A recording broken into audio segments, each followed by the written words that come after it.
Então, beleza, galera? Nessa aula de hoje aqui, a gente vai começar a estudar sobre amplificadores operacionais. Então, aqui na nossa disciplina, o foco principal é trabalhar com os amplificadores operacionais. Então, hoje a gente vai ver uma introdução a esses amplificadores.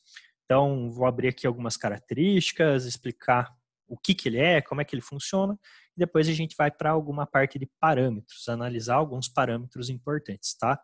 A gente não vai analisar circuito ainda, ok?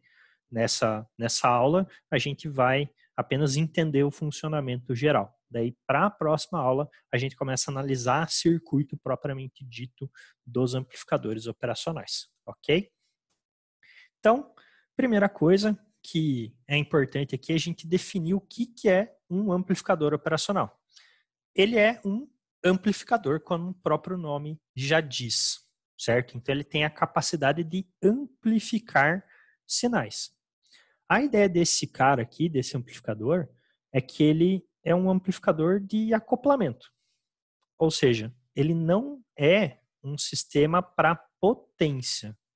Ele é um sistema para pré-processamento, ele é um sistema para processamento de informação, para processamento de sinal, ok? Então, ele faz a característica de processamento de sinal propriamente dita, tá? Ele não vai ser um elemento de potência. Ele não vai conseguir trabalhar com tensões muito altas, nem com correntes muito altas. Ou seja, ele não vai trabalhar com potências altas, tá? Então, esse cara aqui, ele é um amplificador. Beleza? A princípio, vocês já conhecem amplificadores. Eu posso até pegar o próprio transistor como sendo um tipo de amplificador. Mas a ideia desse cara aqui, principalmente, é que ele trabalha de forma diferencial. O que isso quer dizer? Isso quer dizer que esse amplificador, ele sempre vai trabalhar com duas entradas, ou seja, uma entrada diferencial, e essa diferença das entradas vai me gerar uma saída, ok? Então, a ideia principal desse amplificador é que a entrada diferencial gera a saída. Um transistor, ele nunca vai ter uma entrada diferencial, só o transistor. Eu consigo montar um circuito para trabalhar com duas entradas, ou seja, entrada diferencial. Aqui, esse nosso amplificador operacional, ele já vai ter por default as entradas diferenciais, ok? E esse amplificador aqui, ele se aproxima muito de um amplificador ideal. Então, ele tem características muito melhores do que um transistor comum, ok? Até a gente vai ver ali mais para frente que, na verdade, esse amplificador operacional ele é um conjunto de transistores. Então, ele vai ser um conjunto de transistores que já está acoplado dentro de um circuito integrado, ok? Aí, aqui tem duas fotinhas do estilo dele, né? No caso, essa aqui é um SMD, esse aqui é um formato DIP normal, né? Aí, ele é um componente, digamos assim, comum que a gente acaba utilizando aí no nosso dia a dia. Então, ele é bem útil para a gente. Deixa eu ver se eu tenho algum aqui. Não. Depois eu acho. Beleza? Então, o importante a gente lembrar é amplificador de entrada diferencial e que se aproxima o máximo possível do amplificador ideal. Até quando a gente for fazer análise, a gente sempre vai levar aqui muitas características ideais como questão de análise. Beleza? Aqui a nossa simbologia, então, para o nosso componente. Esse componente aqui é o que a gente vai utilizar aí para o semestre inteiro. Então, a gente vai trabalhar em cima deste componente em específico. O que ele tem aqui, então? Ele tem as duas entradas, ele tem dois pontos de alimentação e ele tem uma saída, ok? Então, as entradas aqui, elas são denominadas de entrada positiva e entrada negativa ou entrada não inversora e entrada inversora, ok? Então, a entrada positiva também pode ser chamada de entrada não inversora e a entrada negativa pode ser chamada de entrada inversora, ok? Então, muitas vezes vocês vão ver eu falando ou vão estudar e vão lá, entrada inversora, entrada não inversora. A entrada positiva é não inversora, a entrada negativa é inversora. Então, esses dois pinos aqui são os nossos pinos de entrada. Eles que vão gerar a nossa diferenciação. Então, sempre uma entrada vai ser a diferença entre esses dois pinos aqui. A gente sempre vai ter também dois pinos da alimentação, e essa alimentação, ela normalmente é uma alimentação dupla, ok? Ou seja, ela é bipolar. Eu tenho uma alimentação positiva e uma alimentação negativa. Não é GND, não é referência, é alimentação negativa. Então, normalmente, a gente faz a alimentação desse componente com mais 12 volts e menos 12 volts, ok? Ele não é alimentado com mais 12 e zero. Ele é alimentado com mais 12 e menos 12. Aí vocês podem olhar e falar, pô, mas por que isso? Porque para a maioria dos sinais, a gente vai ter a característica de sinais CA. Então, obviamente que para o componente conseguir ter a resposta CA correta, e por causa até da própria estrutura dele, ele tem que ter uma alimentação bipolar, positiva e negativa, ok? E por último, o nosso pino de saída. Então, a entrada multiplicada por um ganho vai gerar essa nossa saída, ok? Aí abrindo um pouco mais aqui, basicamente o que a gente vai ter é isso aqui, né? Então essa é a simbologia normal dele, tá? E essa aqui seria uma abertura, uma forma de olhar internamente uma resposta que ele vai ter.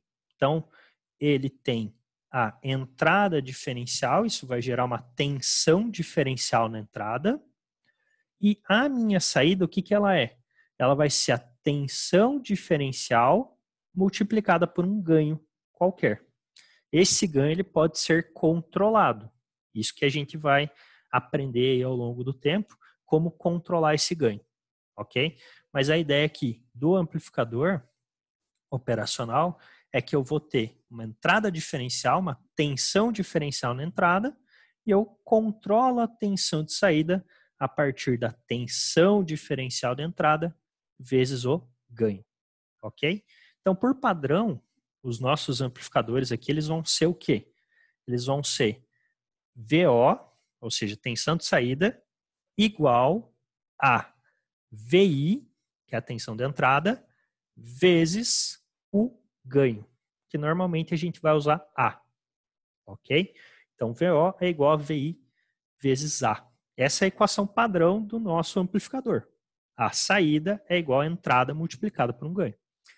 Porém, o nosso VI, ele sempre vai ser diferencial, ou seja, ele sempre vai ser V mais menos V menos, ok? Então, sempre vai ser a tensão diferencial que a gente vai estar trabalhando aqui.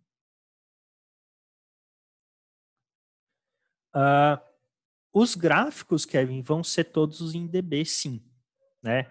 Gráfico de frequência, de resposta, a gente vai trabalhar com eles em dB. Mas o ganho, ele é linear, a gente consegue controlar ele linearmente.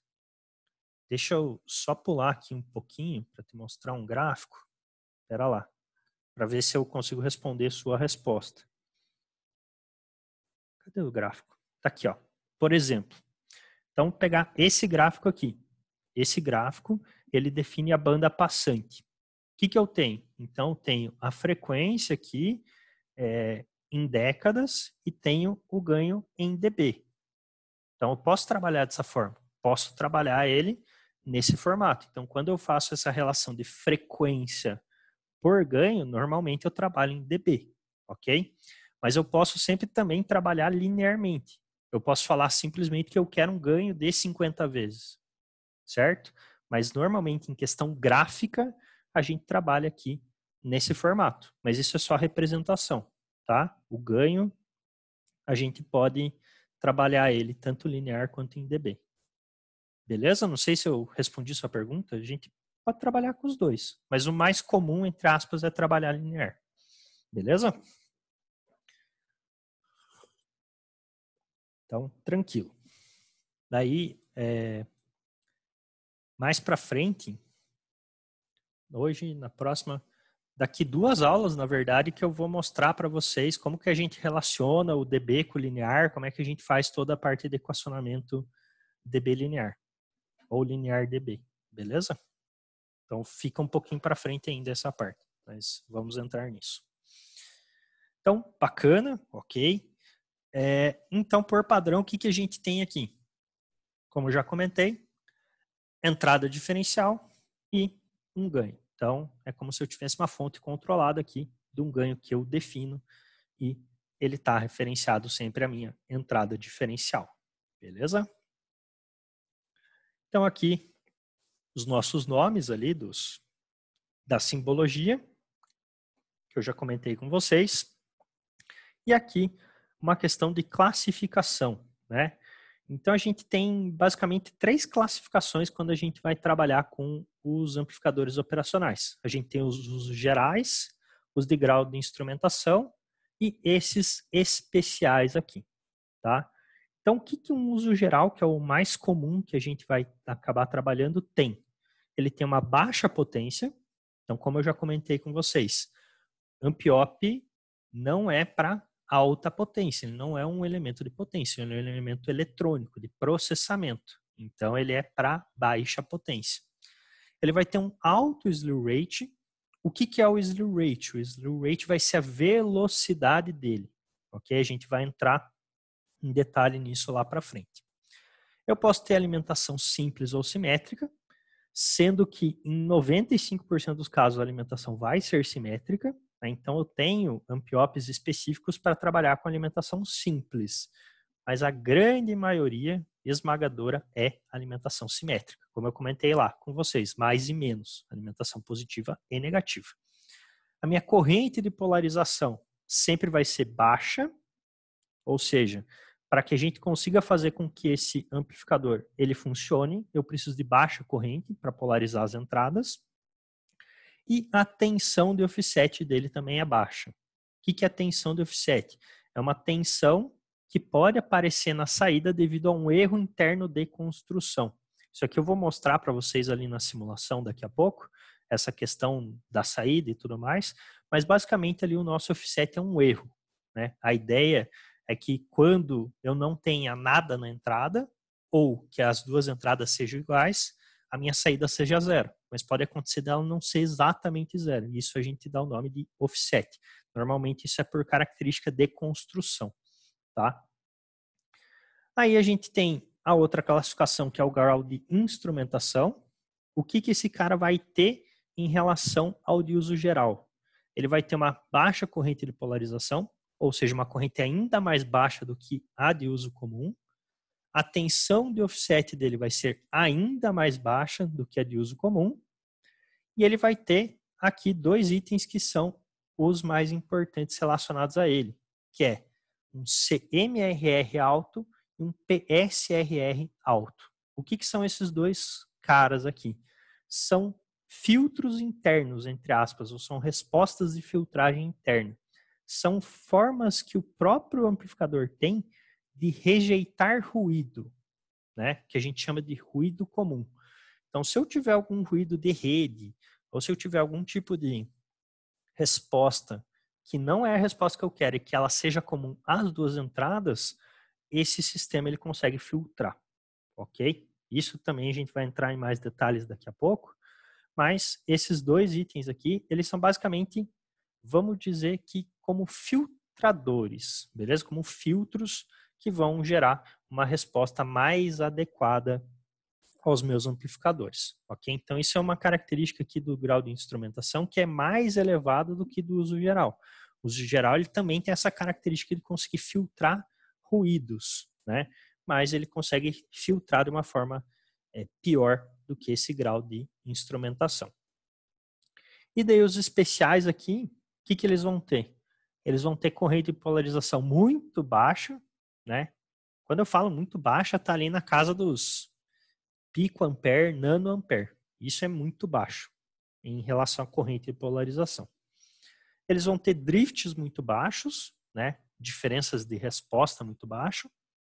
Ele vai ter uma resposta em frequência muito alta Largura de banda, a gente também vai ver daqui a pouco, é basicamente resposta em frequência, então é uma frequência maior que eu consigo chegar neles.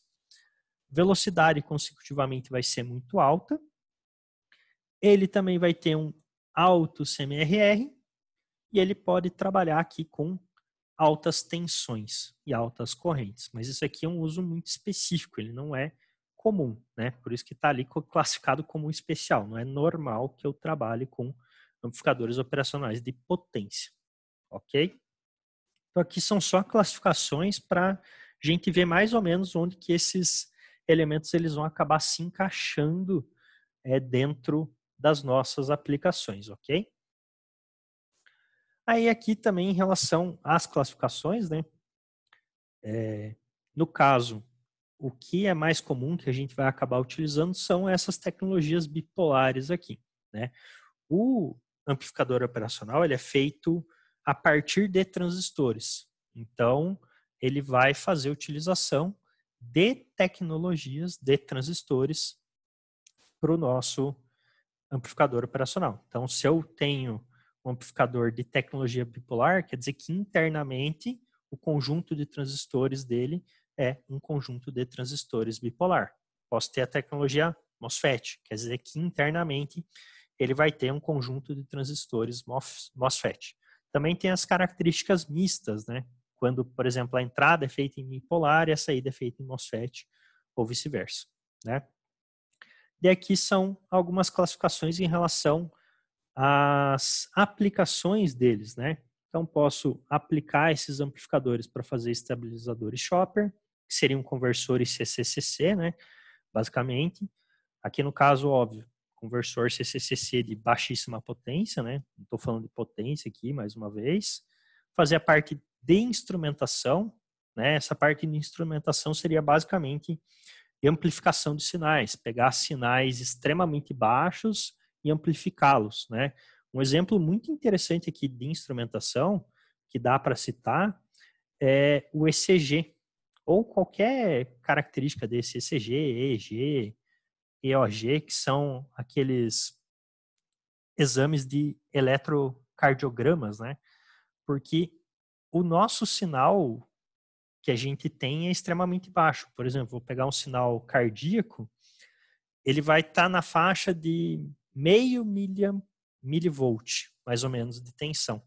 Então, meio milivolt é um sinal muito baixo. Então, o que eu tenho que fazer? Eu tenho que usar um conjunto de amplificadores de instrumentação para retirar um ruído e para amplificar esse sinal para alguma coisa que seja aceitável, né? Isso que eu estou falando do sinal cardíaco, que seria o sinal que mais tem amplitude. Se eu pego um sinal cerebral, a amplitude do sinal está na casa dos microvolts. Então, tipo, eu tenho que pegar esse sinal, retirar o ruído e amplificar. Então, essa parte de instrumentação estaria mais voltada para essa área de processamento de sinais mesmo e amplificação de sinais muito baixos. Aí eu tenho também a parte de isolação, né? Posso trabalhar com esses amplificadores para isolar, fazer buffers, né? Então, eu quero isolar a minha entrada da minha saída. O amplificador operacional é uma forma de fazer isso. Obviamente, eu tenho outras formas, como o optoacoplador, né? Que daí ele serve para fazer isolação de potência propriamente dita, né? Aqui a parte de isolação é mais relacionada a impedâncias muito altas. Tem a parte de transcondutância e transimpedância, que seria a transformação de tensão para corrente e de corrente para tensão. Então, tem uma resposta em tensão e quero transformar isso para uma resposta em corrente. Eu uso o tipo transcondutância. Eu tenho uma resposta em corrente e quero transformar para uma resposta em tensão. Eu uso o tipo transimpedância. Então, são específicos para essas aplicações. Eu tenho os amplificadores programáveis também, que daí eu posso programá-los como se fossem dispositivos digitais, né? Então, basicamente, aqui essas classificações, elas também servem para a gente perceber as aplicações que a gente vai conseguir gerar em cima desses amplificadores operacionais. Então, a gente tem uma gama aqui bastante alta de aplicações e de possibilidades para trabalhar com esses dispositivos, ok?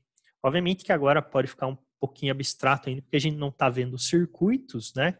Mas quando a gente vê cada um dos circuitos, a gente vai ver aplicação específica para cada um deles, ok? Aqui é uma visão geral que a gente está vendo de todos os amplificadores, ok?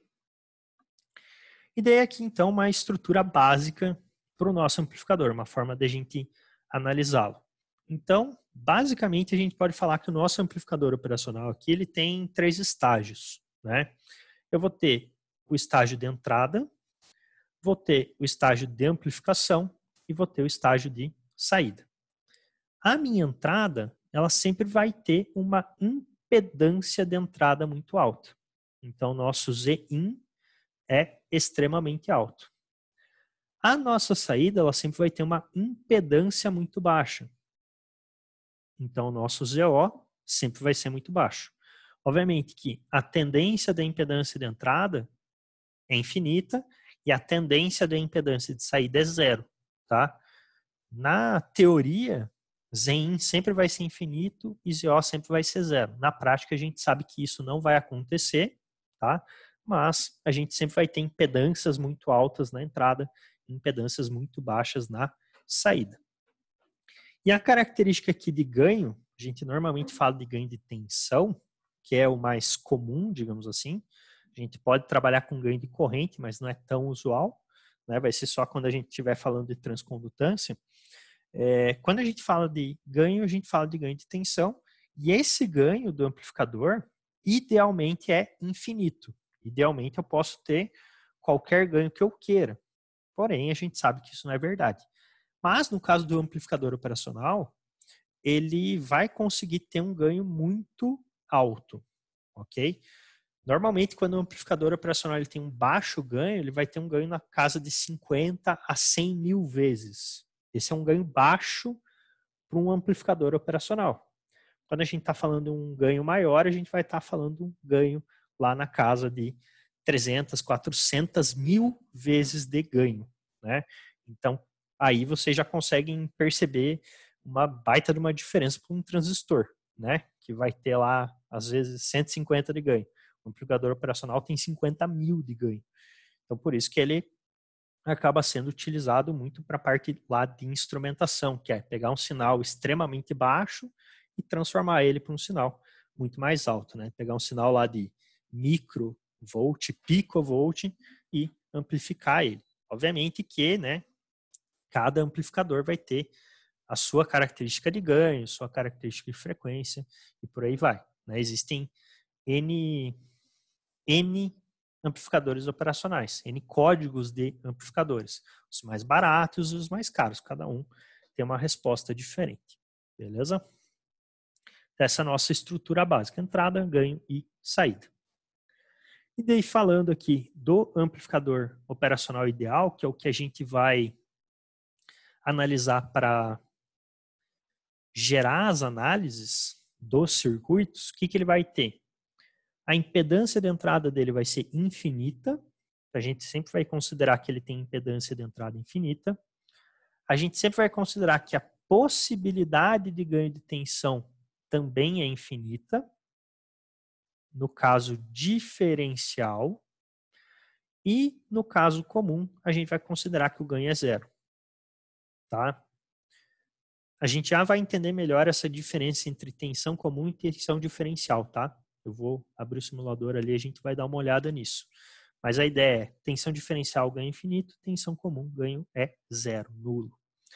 A resposta em frequência do componente é infinita também, então eu consigo colocar 7 trilhão de gigahertz e funciona. Na prática a gente sabe que é impossível isso. A gente vai ter uma impedância de saída sempre zerada, então característica de impedância de saída sempre zerada. O drift vai ser nulo, a gente sabe que isso também não é verdade para a prática, a gente considera que o drift é nulo, e a gente também considera que o ruído numa entrada ou qualquer tipo de ruído é nulo, beleza? Quando eu falo de drift de temperatura ou drift em função de temperatura, vocês entendem o que é isso, sim ou não, galera? Vocês entendem o que é drift? Em função de temperatura, vocês sabem? Não? Tá. Braia. Quando eu falo drift em função de temperatura, eu estou falando de alteração de resposta em alteração de temperatura. Como assim? Quando vocês pegam um documento, o que vai acontecer? Pega o documento do amplificador operacional de um transistor. Acontece que ele tem uma curva de resposta dependendo da temperatura dele. Então ele fala, na temperatura ambiente, 25 graus, a resposta de saída é tanto. Se tiver 50 graus, a resposta de saída é outro tanto. Se tiver 5 graus, a resposta de saída é outro. Tem uma curvinha lá que fala, aqui é 25, aqui é 50, aqui é 10. Então a resposta de saída muda. Beleza? Porque a temperatura está mudando. Então, quando a gente fala de drift em função da temperatura, a gente está falando da alteração de resposta na saída em função da alteração de temperatura. Então, se eu falar que esse drift é nulo, eu estou falando que eu vou ter exatamente a mesma resposta em menos 50 graus, 0 graus, 50 graus e 150 graus. Mesmo a gente sabendo que a gente não tem isso na prática, porque o componente esquenta e ele começa a responder diferente. Beleza, pessoas? Respondido a pergunta que eu mesmo fiz, mas deu para entender ou não fez sentido nenhum? Sim? Então, top. Show de bola. Isso é drift em função de temperatura. Eu posso ter drift em função de outras grandezas também, tá? A comum é temperatura, as outras grandezas a gente acaba não falando. Então, seguindo o barco aqui. Se vocês não entenderem alguma coisa que eu falar aqui, galera, vão spamando o chat, hein? Variações diferentes em cada ponto de funcionamento. Isso. Exatamente, Kevin. Beleza? Perfeito. Se eu falar algum termo, alguma coisa aqui que vocês não entendam, galera, spama o chat.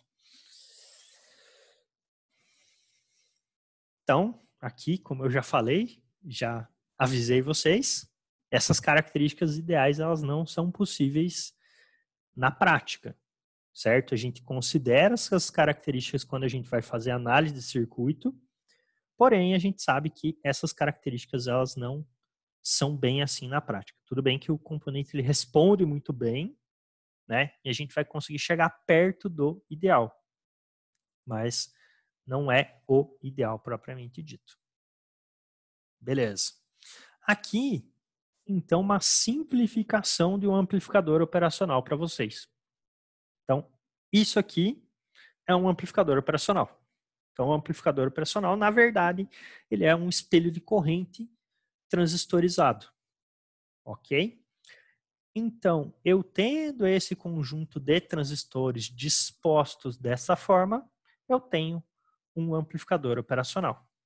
Então, se a gente quisesse montar um amplificador operacional, a gente poderia. Por quê? Porque ele nada mais é que um conjunto de transistores. Aonde eu tenho os dois espelhos de corrente, aqui, o espelho da esquerda e o espelho da direita. E caso essas duas entradas aqui, essas duas inputs estejam balanceadas, minha saída vai ser zero. Se essas duas inputs estiverem desbalanceadas, eu tenho saída. Ou seja, se a input positiva for maior que a negativa, a saída é positiva. Se o input positivo for menor do que o negativo, a saída é negativa. Ok? Então isso aqui é uma simplificação do nosso amplificador operacional. Ele é um conjunto de transistores. Ok? A gente não vai se aprofundar em relação à estrutura dele por dois motivos. Um, que vocês já passaram pela disciplina de eletrônica analógica, então vocês já entendem isso aqui, ok? E o nosso foco é analisar os circuitos com amplificadores operacionais, beleza? Então, é entender a aplicabilidade do amplificador e não olhar detalhadamente ele internamente, tá? Então, a ideia é análise de circuitos com amplificadores e não estrutura interna. Isso aqui é só para vocês visualizarem e conseguirem entender qual que é o funcionamento básico ou da onde que ele vem, né? Ele não vem do além, ele vem de um conjunto de transistores. Mas isso aqui é simplificado, tá? Se a gente fosse pegar um diagrama de um op de verdade, ele seria basicamente isso aqui. Então, esse cara é um diagrama esquemático de um amplificador, realmente, né? Então, ele é um pouquinho mais complexo do que aquele anterior. Então, não vale a pena a gente ficar, entre aspas, gastando tempo analisando essas estruturas internas aqui, tá? Então, tem 2 exemplos aqui de amplificadores propriamente ditos para vocês, tá? Só para vocês verem a complexidade que esse amplificador é, né? Para vocês entenderem a relação que ele tem com os transistores também. Beleza, bacana. E daí entrando aqui na comparação entre amplificador e transistor, que é o principal ponto, né? Por que a gente não usa um transistor e usa um amplificador operacional? O amplificador, ele vai ter um conjunto de vantagens, né? A primeira delas é o ganho ser simples. Ali, ganho programado simples não quer dizer que a gente vai codificar o ganho, tá? Quer dizer que o circuito que a gente vai fazer para gerar um ganho é fácil de ser feito, ou é fácil de ser montado. Então, é muito mais simples eu montar um circuito com um amplificador operacional para gerar um ganho do que eu fazer uma montagem com um transistor para gerar aquele mesmo ganho. Então, a ideia é que eu tenho uma facilidade de gerar ganhos de uma forma mais fácil. E outro ponto também é que o equacionamento, a princípio, é mais simples. Então, o equacionamento padrão dos amplificadores operacionais, eles acabam sendo bem mais simplificados do que os equacionamentos relacionados a transistores, né? A gente tem muito menos parâmetro do componente. Na verdade, todos os equacionamentos dos nossos amplificadores operacionais, dos nossos circuitos, vão depender dos resistores que estiverem à volta dele, da entrada e da saída. Resistor, capacitor, indutor, né? Dos componentes RLC que estiverem à volta dele. E não necessariamente do componente em si, né? Então, facilita bastante a questão de equacionamento.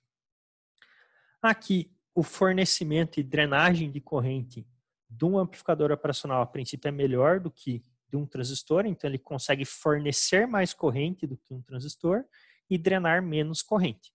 Mesmo assim, não é um equipamento de potência, tá? Mas ele tem essa capacidade melhor. E a principal vantagem, digamos assim, do amplificador em relação ao transistor é a questão da entrada diferencial. Eu ter a entrada diferencial é uma vantagem em relação ao ter a entrada simples. Beleza? Então essas aqui são as nossas vantagens. E qual que é a desvantagem do amplificador? Não é só maravilha, né? Ele tem que ter desvantagens também. A primeira e principal delas é a resposta em frequência. A resposta em frequência de um amplificador sempre vai ser menor do que de um transistor. Até porque, né, o amplificador é um conjunto de transistores. Então vai acontecer que a resposta em frequência, ou seja, a frequência máxima de resposta do nosso amplificador operacional, sempre vai ser diminuída em relação ao transistor que ele foi herdado, né? Então, a frequência máxima é menor. E o custo, obviamente, do amplificador operacional é maior do que de um transistor. Então, ele acaba sendo mais caro, né? Óbvio, existem ampiopes e ampiopes. Vai ter um ampiop lá que vai custar 50 centavos. Vai ser um lixo, né? Vai ser horrível. Vai ter um ampiop que vai custar R$4. Vai ser um ampiop comum. Vai ter os ampiopes que vão custar 200, 300, 500, R$700, né? Aí, obviamente, ele vai ter uma característica muito específica para custar esse preço. Mas ali, o preço padrão do amplificador vai estar na casa dos R$4 a R$8 cada um, né? Então, é bem mais caro do que um transistor. Então, isso também é uma grande desvantagem relacionada a esses amplificadores. E alguns detalhes práticos aqui que a gente vai estar utilizando para o resto da nossa vida durante a disciplina. Primeiro que todas as nossas análises aqui, eles vão ser baseadas em nodal. Então, toda análise que a gente vai fazer vai estar baseado na análise nodal. Os elementos, eles não têm resposta ideal. Então, a gente sabe que eles não têm resposta ideal, ok? A gente vai analisar eles como uma resposta ideal, porém, a gente vai saber que na prática, quando a gente for executar, as respostas não serão ideais. A análise CC é diferente da análise CA, lembrando disso, né? Que a gente, quando for fazer análise CA, a gente vai fazer característica de fasor, a gente vai fazer utilização de fasores aqui. Quando a gente estiver associando amplificadores, a gente vai ter perdas significativas. Então, eu trabalhar com um amplificador é uma coisa, eu trabalhar com eles em série, vários amplificadores, vai gerar perda, né? A gente tem perdas bem grandes em relação a isso. Todos os nossos elementos, ou grande parte deles, vai ter como base operações matemáticas. Então, a gente vai inicialmente se basear em operações matemáticas para trabalhar com esses amplificadores operacionais, e muitos deles vão utilizar a base de realimentação, que vai ser eu pegar a saída e realimentar para a entrada. Então, vou fazer a utilização da realimentação em muitos casos de circuitos aqui. Ok? E aqui tem um exemplo de um amplificador, né? Alguns parâmetros específicos desse amplificador aqui, o OPA 445. Até aí, galera. Beleza? Dúvidas, perguntas, questionamentos? Sim, não, talvez? Tranquilo, não tranquilo?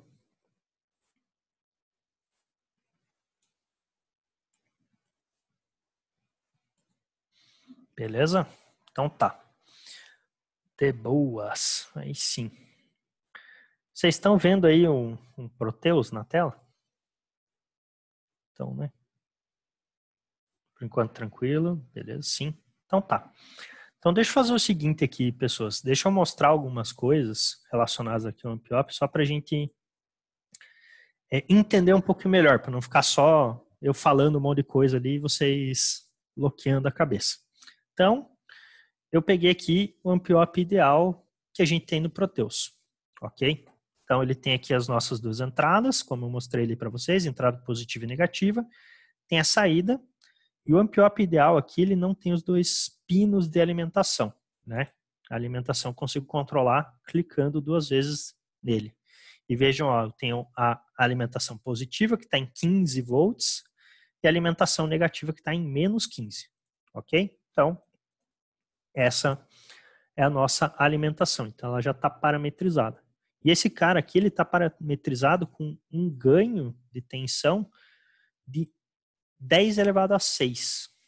Então, um ganho de 100 mil vezes, nesse caso. Então, um ganho pequeno para um amplificador, mas essa seria a característica de ganho dele. Tá? O que eu vou fazer aqui? Só para a gente analisar inicialmente. Eu vou vir aqui, vou colocar um GND, vou ligar o GND nas duas entradas. Beleza? Vou vir aqui, vou pegar um osciloscópio e vou ligar na saída. Então, vou chamar esse cara aqui de entrada, in. Chamar esse cara aqui de out, saída. In e out. Ok? Então, canal A aqui está ligado na entrada, canal B está ligado na saída. Ok. Qual que é a ideia aqui? O que vai acontecer? Vamos analisar pela resposta do osciloscópio o que vai acontecer. Deixa eu desligar esse, descer. Aqui, ó.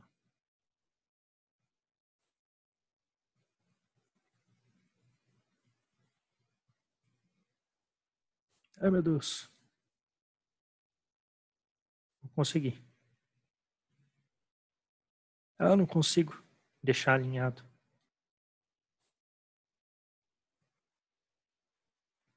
Pronto.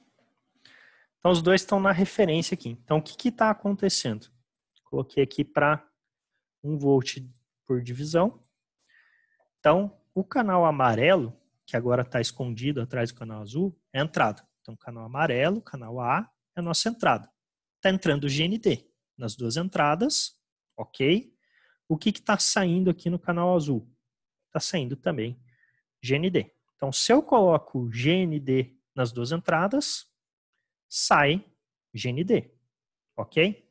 Então, pegando a fórmula por padrão, qual que é a fórmula? VO é igual a AVI, ok? Qual que é o nosso valor de VI? 0. 0 vezes qualquer ganho, sai 0. Beleza? Então, estamos vendo isso aqui na prática. Agora, vou tirar isso aqui, tirar o GND e vou pôr uma fonte. Beleza? Vou pôr uma fonte aqui. E vou ligar a fonte nas duas entradas. Vou pôr, sei lá, 5 volts. Ok? Então, coloquei 5 volts em ambas as entradas. Então, está entrando 5 volts na positiva, está entrando 5 volts na negativa. O que vai acontecer com a saída?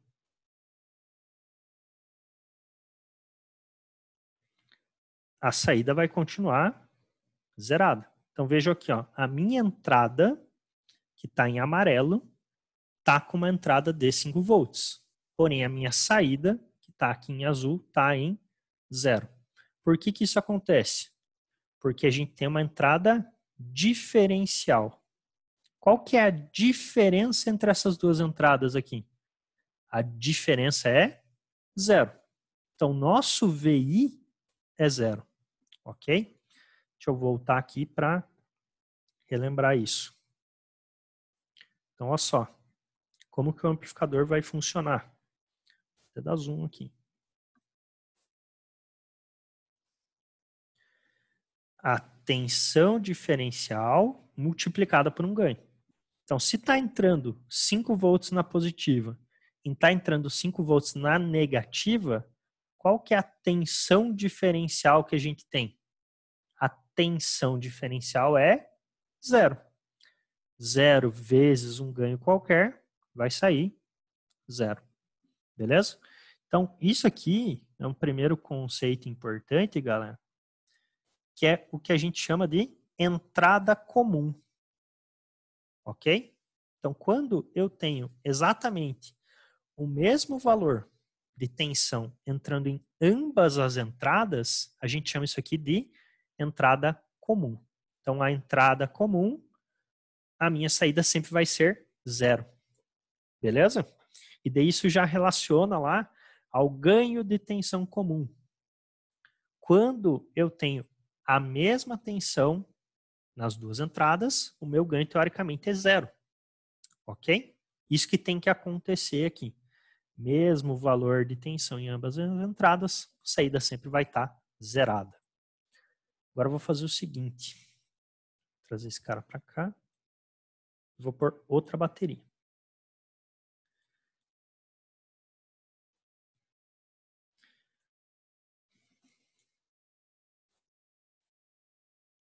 Eu vou pôr 3 volts. Ok? Então, agora a entrada positiva tem 5 volts, a entrada negativa tem 3 volts. Eu tenho tensão diferencial ou eu tenho tensão comum aqui? O que vocês acham? É tensão diferencial ou é tensão comum?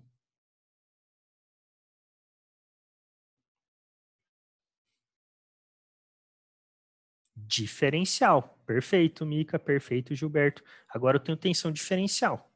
Então, se eu tenho tensões diferentes nas duas entradas, o que deve acontecer na saída? Ela deve sair zerada?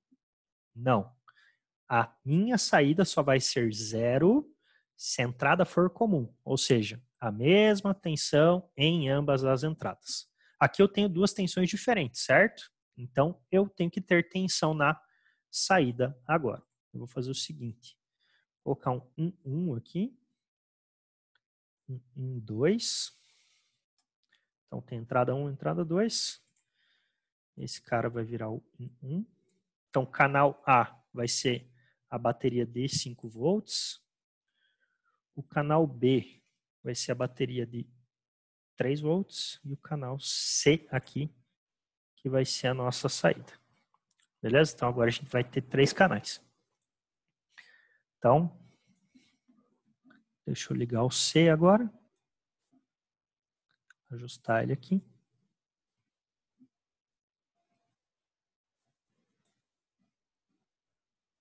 Tá. Deixa eu colocar tudo em 2 volts para ficar mais visível. E ajustar a escala aqui também. Então, olha só, o que está acontecendo aqui agora? Eu coloquei todos os canais em 2 volts por divisão, tá? E o meu centro da escala está ali naquela linhazinha em branco tracejada aqui, ó. Então, esse aqui é o meu 0, onde está o meu mouse.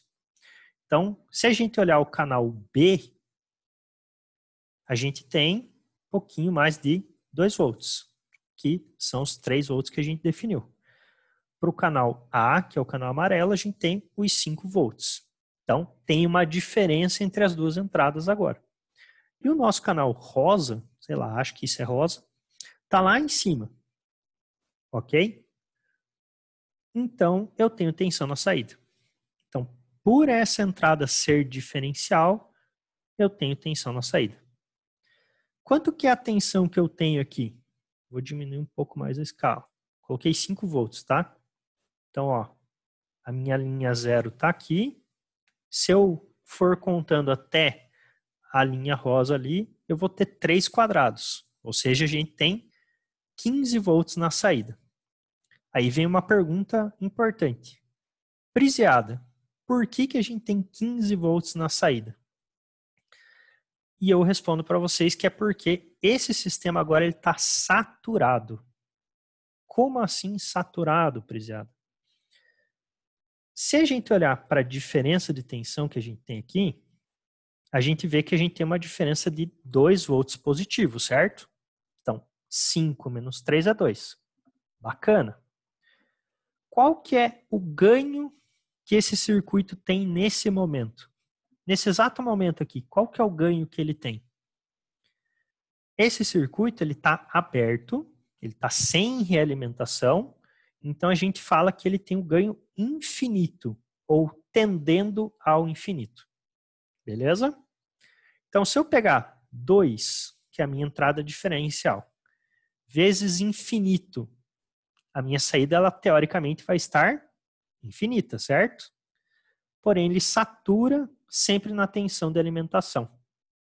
Então, toda vez que a minha tensão de saída deveria ser maior do que a tensão que ele realmente consegue gerar na saída, eu saturo o meu sistema. Deixa eu voltar aqui e clicar aqui de novo para vocês verem. Olha só, a tensão de alimentação positiva está em 15. Tensão de alimentação negativa está em menos 15. Por isso que quando eu montei esse circuito aqui, a minha saída foi para 15 volts, porque ela saturou. Deixa eu fazer um outro exemplo aqui, ó. Eu vou trocar de 15 para 10 volts. Ok? Vou dar o play. O que a gente vai ver aqui agora? A gente vai ver que a nossa tensão de saída diminuiu. A referência 0 está ali onde está meu mouse, tá? Estou com a escala de 2 volts. Então, tem 1, 2, 3, 4, 5 quadrados. 5 quadrados que é equivalente a 10 volts. Então, a minha saída está em 10 volts. Por quê? A entrada diferencial está em 2, o ganho infinito, saída satura. Porque 2 vezes infinito dá infinito. Tem como o amplificador gerar uma tensão de saída infinita? Não. Ele vai sempre gerar a tensão máxima do que ele está alimentando. Isso é um ponto bem bacana aqui, galera, para a gente perceber. É o quê? Isso aqui é um amplificador. Então, ele só amplifica sinal, ele não gera sinal. Então, se eu colocar a alimentação aqui dele em 5 volts, vou dar o play, a gente vai ver que a linha em rosa ali vai diminuir. Por quê? Porque agora eu diminuí a minha tensão de alimentação. Beleza? Então, isso que eu estou mostrando para vocês aqui agora é bem importante, galera. E é a saturação. Pode parecer meio idiota, tá? Eu sei, mas é importante porque vai acontecer muito quando a gente vai trabalhar e às vezes configura errado um ganho, alguma coisa assim, e isso vai fazer com que o sistema sature, né? Então, a primeira coisa que a gente olha é para procurar se tem problemas. Agora eu vou pegar e vou inverter aqui. Eu vou colocar 3 e 5. Então, a minha entrada positiva tem 3, a minha entrada negativa tem 5. Qual que é a tensão diferencial que a gente tem aqui? Quanto que é a diferença de tensão que a gente tem agora nesse caso? Entrada positiva é 3, entrada negativa é 5. Qual é a tensão diferencial? Menos 2. Exatamente, Matheus. Menos 2. Por que menos 2, Mica? A gente sempre vai fazer a tensão positiva menos a tensão negativa. Ok? Então sempre vai ser V mais menos V menos. Então, espera aí. Só um pouquinho. Entendeu? Então, V mais menos V menos. Então, vai ser 3 menos 5, que vai gerar o menos 2. Tá bom? É sempre positiva menos negativa. É sempre uma diferença. Então, aqui é menos 2. Perfeito. Temos uma tensão diferencial de menos 2. O que vai acontecer na saída agora? Quando a tensão positiva era maior que a negativa, ele saturou positivamente. Agora que a tensão negativa é maior que a positiva, ele vai saturar negativamente. Então, olha lá. Onde que está a nossa linha rosa agora? A nossa saída. Nossa saída está lá em menos 15 volts. Eu já mudei para 15 ali, a alimentação de novo, né? Então está em menos 15. Agora por quê? Porque a tensão negativa é maior do que a tensão positiva. Então isso faz com que a minha resposta de saída seja negativa. Beleza? Então, essas aqui são as respostas. Isso seria um corte? Como assim, Mica? Não entendi.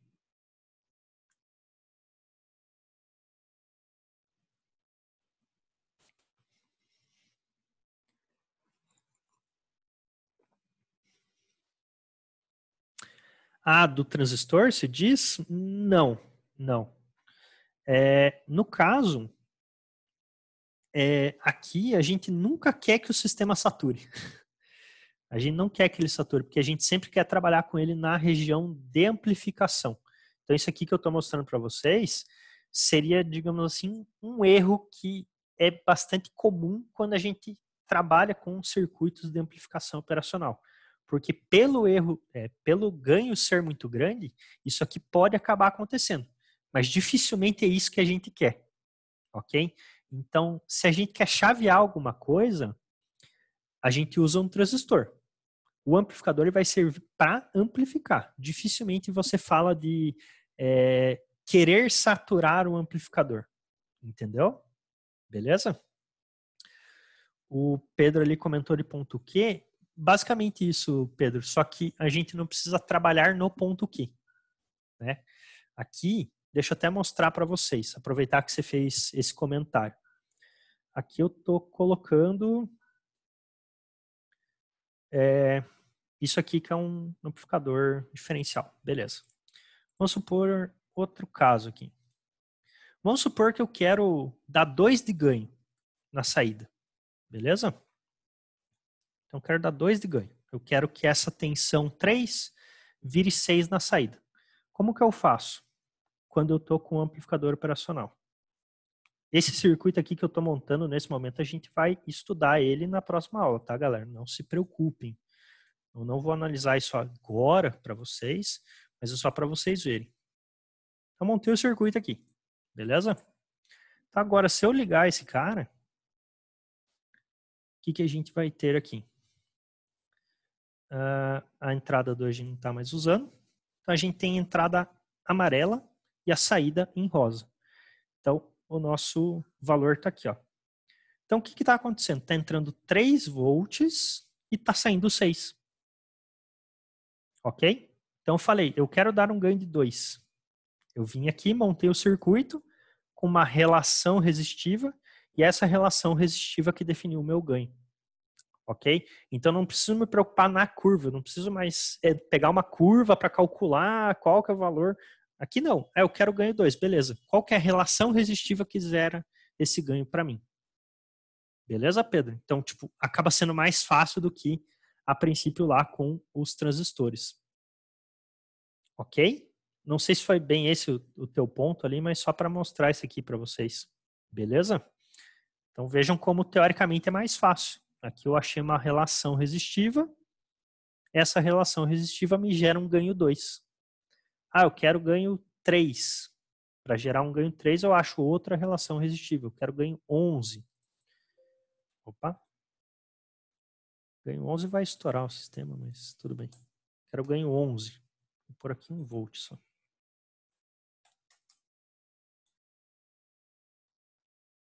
Então, só altero a relação resistiva, não preciso analisar nada, relação à curva e tudo mais. Ó.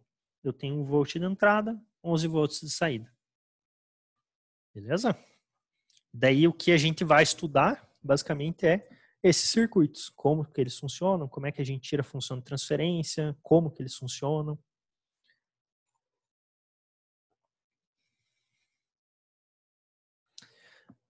Não, Natália. A relação resistiva ela é a mais comum. Então, para a gente fazer, por exemplo, somador, multiplicador, subtrator, a gente usa a relação resistiva. Se eu quero, por exemplo, fazer um integrador, eu quero fazer um sistema que faz uma integral, eu vou usar um circuito RC ou RL, ok? Então, daí eu uso o RC. Mas para a maioria dos circuitos mais simples, a gente usa a relação resistiva, mas não é só ela que existe. Ok? Respondido? Beleza. E eu tenho circuitos que trabalham, por exemplo, né? Tipo, do jeito que eu estava mostrando para vocês, só com a fonte ou com outros circuitos, mas a maioria dos controles de ganho são resistivos, tá bom? Deixa eu aproveitar até aqui e mostrar uma coisa para vocês. Aproveitar que você fez essa pergunta. Isso aqui eu coloquei no portal para vocês lá, tá? Não coloquei ainda. Eu vou colocar na aula que vem. Só deixa eu achar. Deixa eu abrir aqui que eu mostro para vocês.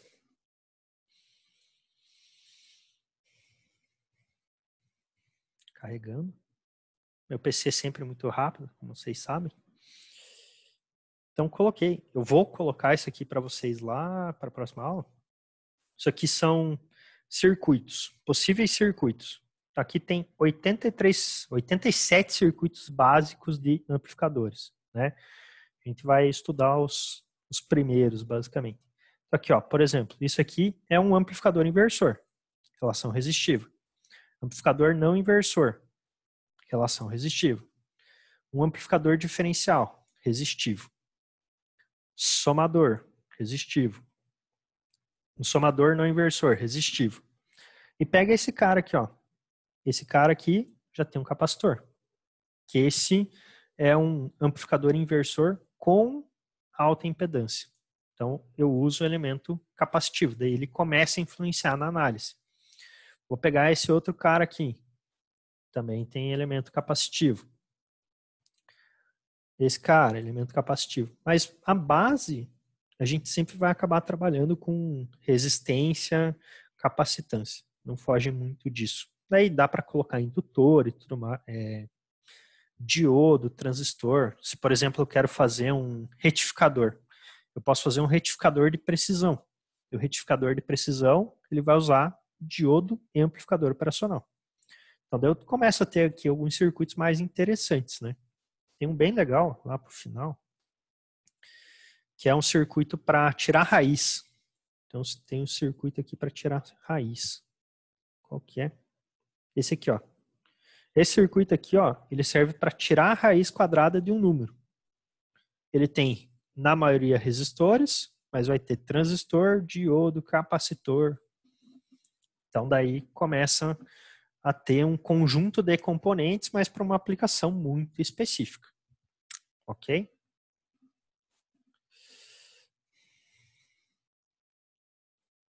Beleza? Então, bacana, galera.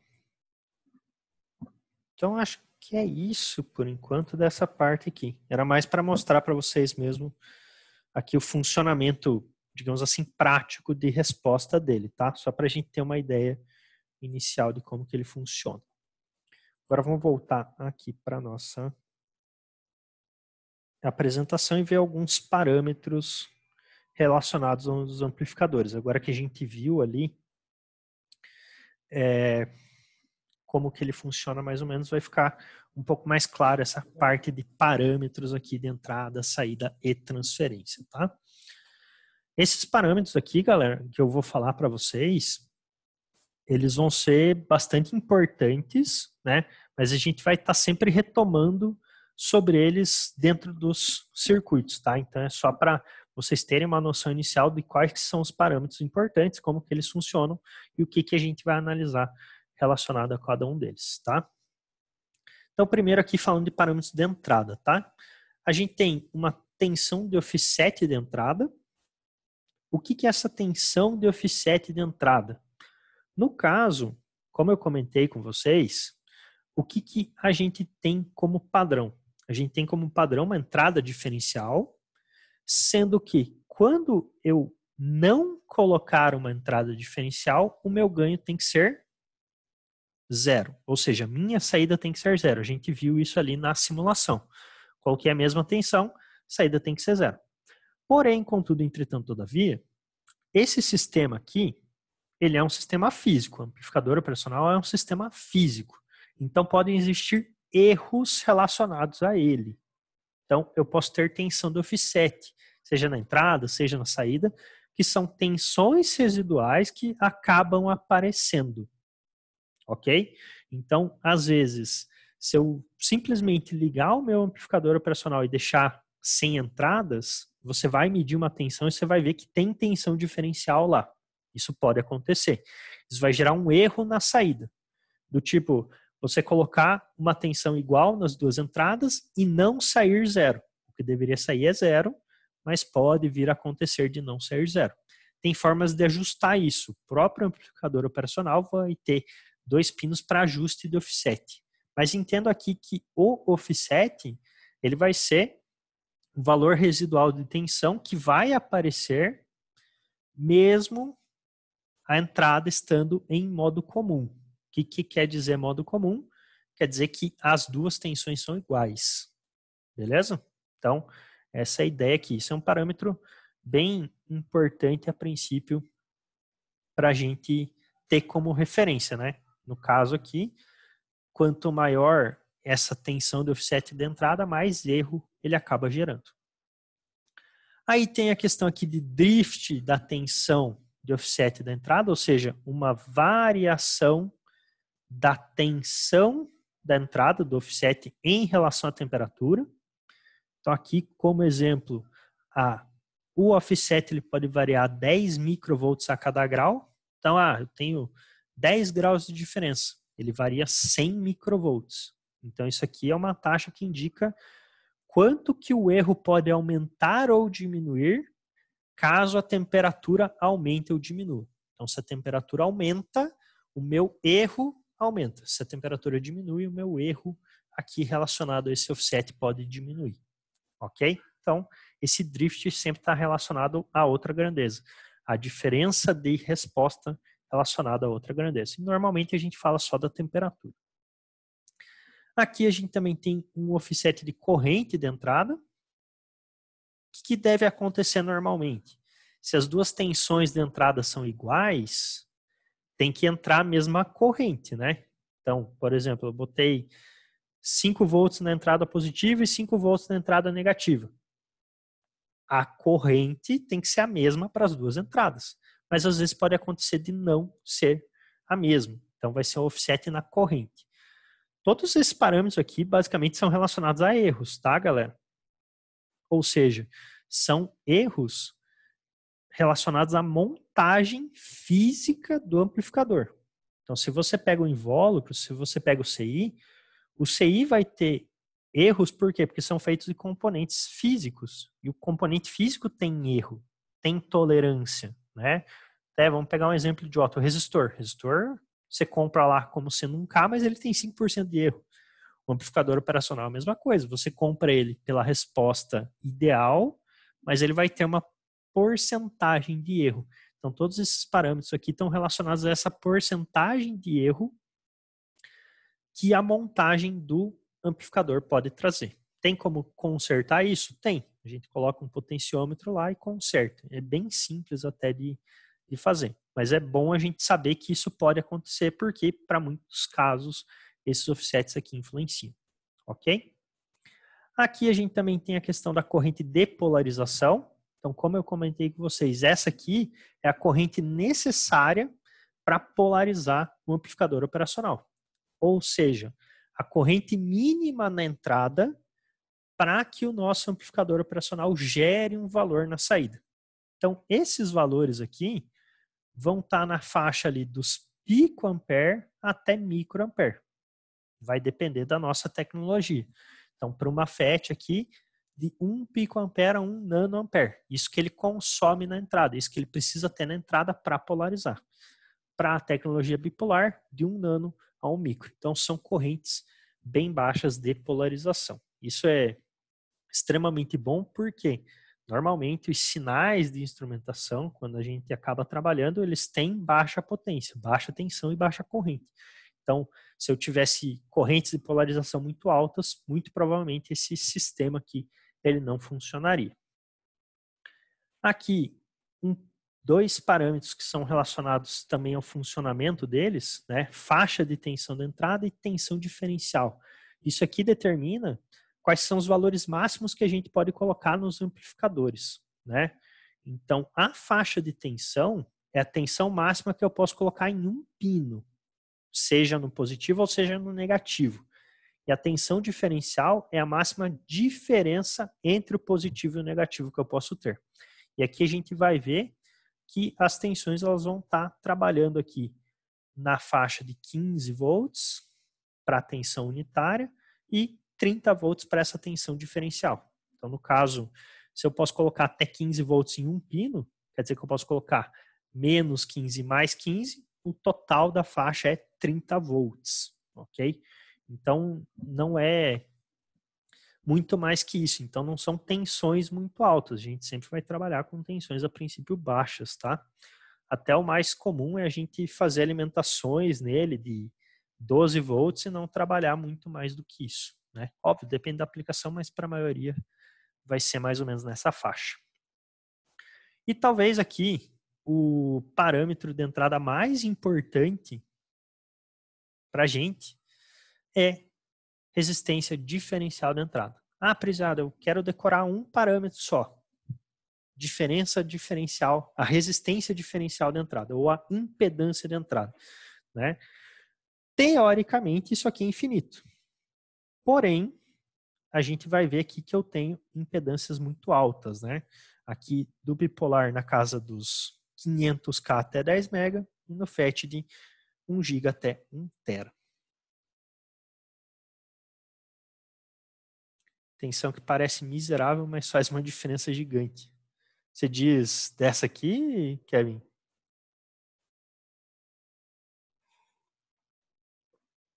Pior que o comum, entre aspas, né? Dependendo da aplicação, é trabalhar realmente com tensãozinha bem baixa, cara. Então, qualquer coisinha que faz uma baita de uma diferença mesmo, né?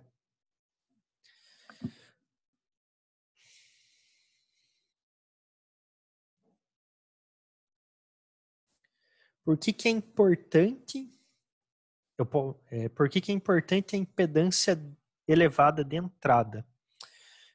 Não só por causa de ruído, Gilberto, mas pense assim,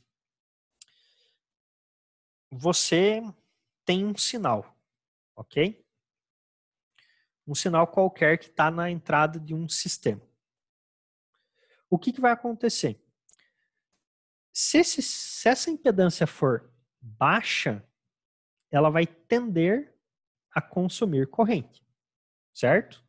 Se ela tende a consumir corrente, vai acontecer um processo que eu vou perder tensão de entrada e essa tensão ela vai aparecer onde eu estou consumindo corrente, ou seja, na própria impedância do amplificador operacional. Então, vamos pensar no multímetro, beleza? Quando você vai fazer a medição de tensão, pensando no multímetro.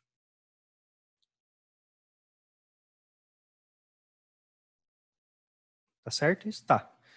Você vai lá e vai medir tensão. Se a tua impedância for baixa, o que vai acontecer na medição de tensão? Você vai ter uma carga, vai colocar um equipamento em paralelo, você vai começar a consumir corrente, isso vai gerar uma tensão e vai baixar a tensão daqui, ou seja, você vai estar influenciando o teu sinal, você vai distorcer ele, correto? Se você coloca em paralelo uma impedância muito alta, o que vai acontecer? Esse cara não consome corrente. Se esse cara não consome corrente, consome quase nada de corrente, a tensão sobre ele vai tender a ser baixa, ou seja, você não vai influenciar a tua carga, o teu sinal. Então, nesse caso aqui, por que a impedância tem que ser alta? A impedância ela tem que ser alta para que ela não distorça o sinal de entrada. Ok? Não sei se o exemplo que eu dei ficou muito claro, porque eu fazendo com a mão aqui pode ficar meio bosta, mas a ideia é, caso eu tenha uma impedância baixa, isso vai consumir potência do elemento que está gerando o sinal para mim, vai distorcer ele. Se a impedância for alta, eu não consumo potência dele e não distorço. Beleza? Então, ficou. Show de bola. Mas essa é a ideia. E daí a mesma coisa, só para completar, a mesma coisa vale para a saída. Por que a saída tem impedância zero ou baixa? Porque eu quero mandar toda a corrente como se fosse um curto-circuito e que não fique tensão sobre a saída. Se ficar tensão sobre a saída, eu vou perder tensão que deveria ir para a carga na saída. Beleza? Isso, teoricamente, está ligado ao conceito de máxima transferência de potência, tá, galera? Não sei se vocês estudaram isso ou não lá em analógica, mas daí qualquer coisa a gente retoma lá quando a gente for falar de associação em cascata. Deixa eu voltar aqui e ver as perguntas perdidas, só um pouquinho, pessoal. Então, basicamente, normalmente uma coisa... sim, Kelvin. O 0,1 ali muda muita coisa, influencia bastante. Principalmente se vai falar de algo muito mais baixo, né? Geralmente os tecnologias de offset são melhores que o BJT quando falamos em ruído ou offset.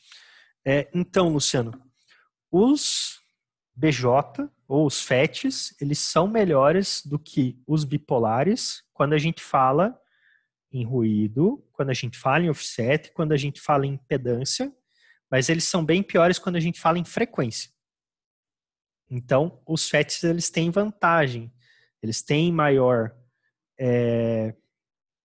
impedância de entrada, eles têm menos offset, menos ruído, mas a frequência de resposta deles é bem menor. Então, se você quer um sistema com mais alta frequência, você acaba indo para um bipolar, mesmo tendo características piores nessas outras áreas. Beleza? Justamente porque se você precisa de frequência, o FET não vai te ajudar nisso. Beleza? Respondido?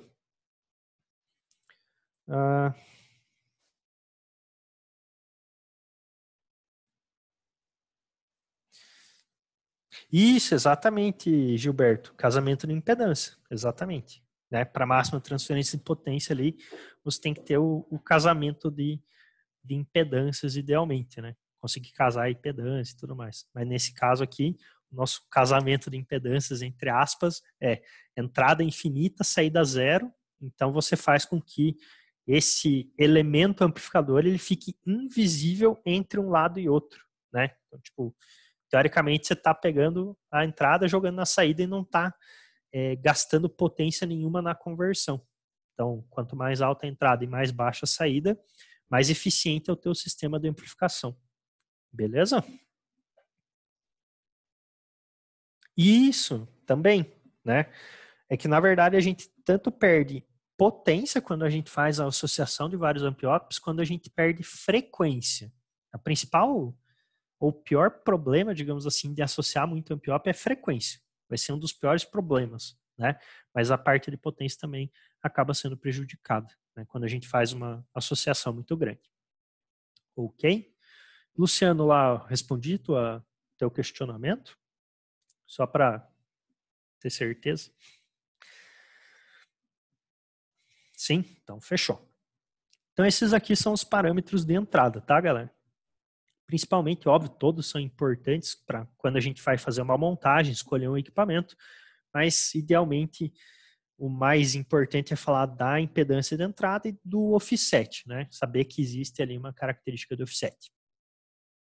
Agora, aqui falando de parâmetros de saída, né? A gente tem a tensão de offset de saída, que vai ser o quê? Uma tensão que vai aparecer na saída quando as duas entradas estiverem em modo comum. Ou seja, coloquei as duas entradas aterradas em zero. Quanto que tem que sair? Teoricamente, tem que sair zero. Por quê? VO é igual a AVI. Se o meu VI é zero, independente de quanto for meu ganho, meu VO tem que ser zero. Mas o que acaba acontecendo? Por construção física dos componentes, acaba acontecendo que eu vou ter uma tensão que pode acabar aparecendo residualmente na minha saída. Tá? Então, pode aparecer essa tensão de offset. Esse aqui vai ser o circuito para a gente consertar essa tensão de offset. Então, vejam que bacana. Ele é bem simples. Ele é um potenciômetro, né? Onde a gente faz a ligação aqui nesses pinos de offset, certo? Então, no próprio CI do amplificador operacional, eu já tenho 2 pinos específicos para fazer esse ajuste. Então, todo amplificador vai vir com offset. Isso aí podem ter certeza absoluta da vida de vocês. Vocês compraram um amplificador operacional, ele vem com offset. O que a gente tem que fazer? Ligar o potenciômetro entre o pino 1 e o pino 5 aqui, para que a gente possa ajustar esse offset. Então, ele é ajustável, consigo zerá-lo. Só que, para zerá-lo, eu preciso ter esse elemento resistivo externo ao CI. Ok? Então, existe aqui uma forma de zerar esse offset de saída, o offset de entrada. Então, eles influenciam? Sim, eles influenciam. Eles podem atrapalhar, né? Como o Kevin estava comentando ali, 0,1 de diferença na saída. 100 milivolts de diferença na saída. Se a tua entrada tem 1 microvolt e você vai amplificar ela 10 vezes, 100 vezes, 100 mili na saída, você perdeu o sinal. Já era. Não existe mais sinal, né? Você só tem offset. Então, é muito boa prática a gente fazer esse ajuste de offset para que, obviamente, o circuito, o sistema, ele funcione corretamente. Ok? Outra coisa que a gente tem aqui é a oscilação da tensão de saída, né? Que está referenciado ao máximo que a saída consegue oscilar pico a pico. É o máximo que a saída consegue ter para a gente, né? Valor típico ali na casa dos 12 volts, obviamente tem outros circuitos ou outros amplificadores operacionais para mais alta potência, entre aspas, que conseguem trabalhar com tensões maiores também, né? Mas vai estar ali na casa dos 12 volts, que é o que a gente vai acabar trabalhando mais como padrão. E a gente tem aqui a resistência de saída, que idealmente tem que ser zero, mas olhando aqui a gente vê que ela não é zero, mas ela é bastante baixa. Então ela está ali na casa dos 75 até uns 300 ohms. Ah, 300 ohms é baixo? Comparando aí com muita coisa, sim, né? Então, obviamente que se a nossa carga tem uma característica de ser muito mais baixa que isso, tem que fazer um casamento de impedância, tem que fazer algum ajuste, né? Mas, a princípio, essa característica de impedância ela é bem baixa comparado a várias outros amplificadores, outros sistemas.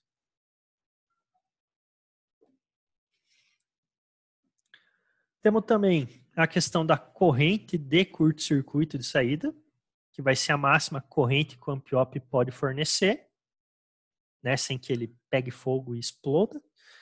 No caso aqui, valores típicos vão estar ali de 25 milha a 40 milha, né? O ideal é até trabalhar com menos que isso, né? Bem menos, mas vejam que não é um sistema, não é um componente de alta corrente, alta tensão, alta potência, nada, ele é bem baixo, né? Quantidade de corrente máxima. E aqui eu tenho a duração dessa corrente de curto-circuito. Aquela corrente ali, ela também não pode ficar eternamente no sistema. Ela vai ser por um pico muito baixo. Então, eu não posso levar o componente ao limite por muito tempo. Eu posso dar um pico de corrente para depois estabilizá-lo. Então, aqui no caso, para a gente ver que o amplificador operacional não é um componente de potência realmente, tá? Então, aqui são os parâmetros de saída. E agora falar um pouquinho dos parâmetros de transferência. Então, o que a gente tem de parâmetro de transferência? Primeiro, e o mais padrão, é o ganho, né? O que é o ganho? Ganho é a quantidade de vezes que eu consigo amplificar a saída em função da entrada. Então, o valor padrão ali vai estar na casa dos 50 mil a 200 mil vezes. Então, esse é um ganho padrão do amplificador operacional. Tem um amplificador que dá até 500 mil vezes de ganho, 500 mil de ganho.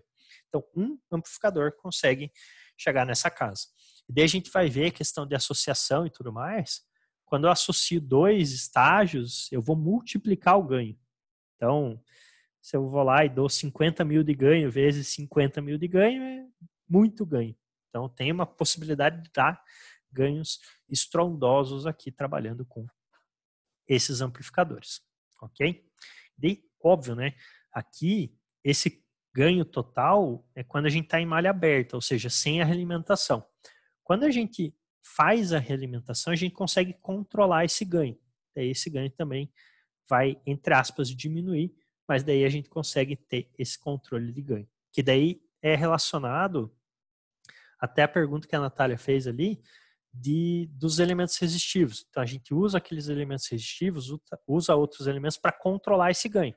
Se a gente não usar eles, a gente não controla o ganho. Então, às vezes, eu trabalhar com um sistema que tem ganho de 200 mil vezes, às vezes não vale a pena, porque eu só simplesmente vou amplificar o sinal e pronto, né?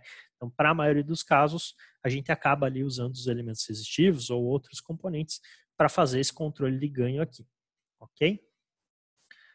Aí a gente tem o ganho de tensão em modo comum, que é o quê? É o ganho que acontece quando as nossas entradas elas estão zeradas, ou no caso, é o ganho que acontece quando deveria estar saindo zero na saída, né? Então isso aqui tem relação ao offset também, a características de construção, né? Tudo que tem a ver aqui com offset é relacionado à característica de construção. Então, problemas de construção geram offset de entrada, geram offset de saída, e esses dois offsets geram esse ganho de tensão de modo comum, né? Que seria o ganho que a gente pode determinar quando a gente tem essa entrada comum. Então, tipo, eu estou colocando zero nas duas entradas, tem que sair zero, mas está saindo 100 milivolts, então consigo determinar esse ganho. Isso aqui é uma característica que não é tão útil, digamos assim, entre aspas, né, para análise e tudo mais, porque normalmente o que a gente faz? A gente acaba olhando só o offset de saída e ajustando ele por esse circuito. Então, os demais offsets, os demais problemas relacionados a ele, são sanados quando eu sano o offset de saída. Mas essa informação aqui, ela normalmente vem na documentação e ela é, às vezes, interessante, mas para eu entender qual que é o valor do potenciômetro que eu vou usar aqui, né? Mas não é uma informação assim, tipo, meu Deus, é crucial e importantíssimo. Aí, um outro é o CMRR, que eu tinha comentado com vocês lá no comecinho da aula, né? Que é razão de rejeição de modo comum. O que isso significa? Isso aqui é a relação do ganho diferencial com o ganho de modo comum. Ou seja, é o quanto que eu consigo dar de ganho diferencial relacionado ao quanto eu consigo dar de ganho de modo comum. Então, quanto maior for essa diferença, melhor é o componente. Isso significa que ele consegue fazer com que, no modo comum, ou seja, para sinais comuns, eu não tenha amplificação. Então, quanto melhor for esse CMRR aqui, melhor vai ser a característica de filtragem do meu componente. Ou seja, mais ele vai conseguir isolar sinais iguais. Pô, Prisana, mas para que serve isso, né? Pô, você meteu 2 fontes de 3 volts lá e tá, e daí? Isso aqui é muito mais específico para quando a gente fala de ruído, ok? O ruído, ele normalmente vai acabar aparecendo para várias aplicações, né? E quanto menor for a minha tensão de entrada, mais esse ruído vai influenciar. E normalmente o ruído ele acaba aparecendo nas 2 entradas. Então, se eu tiver, por exemplo, uma relação sinal-ruído muito baixa, 0,1, então quer dizer que o meu ruído é 10 vezes maior que o meu sinal. Se eu tiver um alto CMRR, o próprio componente sozinho consegue eliminar esse ruído, que é 10 vezes maior que o sinal, e amplificar só o sinal. Se esse CMRR for baixo, o que vai acontecer? Vai acontecer que, além do amplificador amplificar o sinal, ele vai amplificar parte do ruído. Entende? Então, aqui, quando a gente fala de CMRR, a gente está falando dessa dificuldade ou da facilidade que o componente vai ter de eliminação de modo comum. Isso relacionado a ruídos de baixa amplitude. Beleza? Até porque um ruído de alta amplitude é fácil de tirar. O problema são ruídos de baixa amplitude. Então, aqui no caso é a possibilidade dele tirar ruídos de baixa amplitude. Vamos entender desta forma, tá? Valores típicos aqui vão de 40 a 90 dB e aquela classe específica de instrumentação que tem os CMRRs mais altos, eles vão trabalhar lá na faixa de 120 a 150 dB. Então, acaba sendo bem melhor. Então, se precisa tirar ruído muito baixo, ou precisa tirar modo comum com baixíssima amplitude, tem que ir para o amplificador de instrumentação. Um outro parâmetro aqui bem importante, esse é extremamente importante para a gente, é o slew rate. O slew rate é a resposta de velocidade do amplificador. Essa resposta ela é dada por tensão divididos por microsegundo. Ou seja, é a capacidade que o amplificador tem de gerar uma quantidade de volts em uma quantidade de microsegundos. Então, por exemplo aqui, 1 volt por microsegundo. O que isso quer dizer? Isso quer dizer que o amplificador ele consegue aumentar a saída dele em 1 volt no período de 1 microsegundo. Ah, Prisana, mas eu preciso que ele amplifique 10 volts em 1 microsegundo. Ele não faz, porque a velocidade máxima dele é 1 volt por 1 microsegundo. Então, no caso aqui desse exemplo, quanto maior o slew rate, maior vai ser a curva que ele consegue gerar. Ou seja, maior vai ser a inclinação que ele consegue gerar no maior período de tempo. Então, isso aqui está relacionado à resposta em frequência. Quanto menor o slew rate, menos frequência o meu sistema vai aguentar. Quanto maior o slew rate, mais frequência ele vai aguentar. Ok? Na verdade, isso está bem relacionado à banda passante. Mas a ideia aqui é velocidade, tensão por tempo. Quanto de tensão ele consegue alterar em quanto de tempo. Beleza? Aqui a gente sempre fala em microsegundos. Obviamente que um slew rate de 15 volts por microsegundo é maior do que um slew rate de 1 volt por microsegundo. Ok? Então, quanto maior a velocidade do nosso slew rate, ou quanto maior o slew rate, maior vai ser a resposta em frequência ou a banda passante desse amplificador operacional.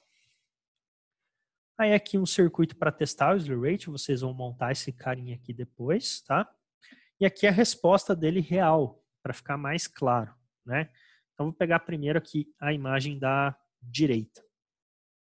Esse sinal em verde aqui é um sinal de entrada, ok?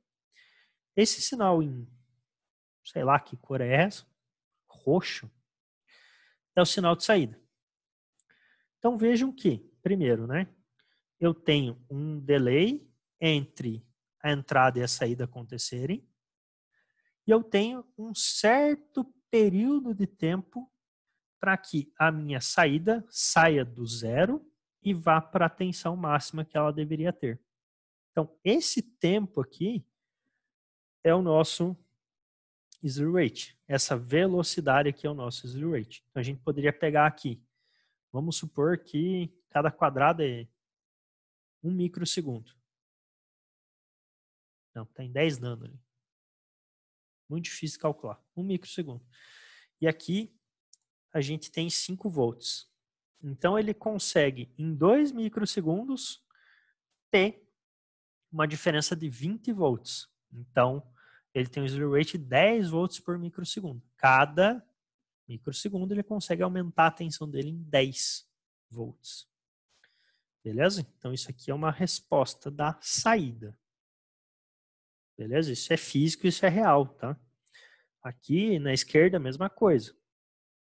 A entrada aqui em azul e a saída em verde. Vejam que leva um tempo para esse sinal ele ser atualizado completamente na saída. Essa velocidade, esse tempo, é o nosso slew rate. Quanto mais rápido ele for, maiores frequências ele consegue ter na saída. Quanto mais baixo ele for, menores frequências ele consegue ter na saída.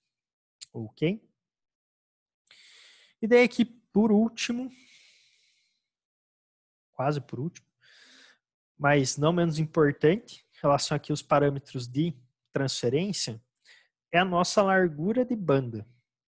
Então, largura de banda vai ser a resposta em frequência do nosso sistema, basicamente. Ok? Só que quando a gente fala de largura de banda, a gente está relacionando a frequência máxima que ele consegue responder relacionado a um ganho que ele consegue responder. Ok? Então, quando a gente fala de banda passante, a gente está relacionando frequência e ganho. Deixa eu mostrar aqui esse gráfico para vocês aqui para ficar mais claro. Vejam só. Aqui é um gráfico onde a gente está relacionando frequência com ganho. Conforme a frequência aumenta, o ganho diminui. Então, isso é padrão para um amplificador operacional. Aqui é um outro gráfico. Conforme a frequência aumenta, o ganho diminui. Por que que isso acontece? Agora vamos lá. Vamos supor que eu tenho um sinal senoidal com uma frequência de 1 Hz e uma amplitude de 1 volt. Ok? Então, ele tem uma frequência de 1 Hz, quer dizer que ele vai ter 1 segundo para fazer o ciclo completo dele. A amplitude dele é de 1 volt. Então, ele tem 1 segundo para sair do zero e ir para 1 volt, ou meio segundo. Beleza? Se eu pegar e aumentar a minha amplitude, mas mantiver a minha frequência, o que vai acontecer? Vai acontecer que ele vai ter que aumentar ainda mais a amplitude dele no mesmo período de tempo. Certo? Então, conforme eu vou aumentando a frequência, eu vou diminuindo a capacidade de ganho, por quê?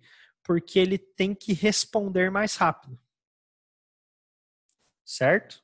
Então, no caso aumentei frequência, diminui ganho. Aumentei ganho, diminui frequência. Então, essas duas coisas elas sempre vão estar indiretamente relacionadas. Quando um aumenta, o outro diminui.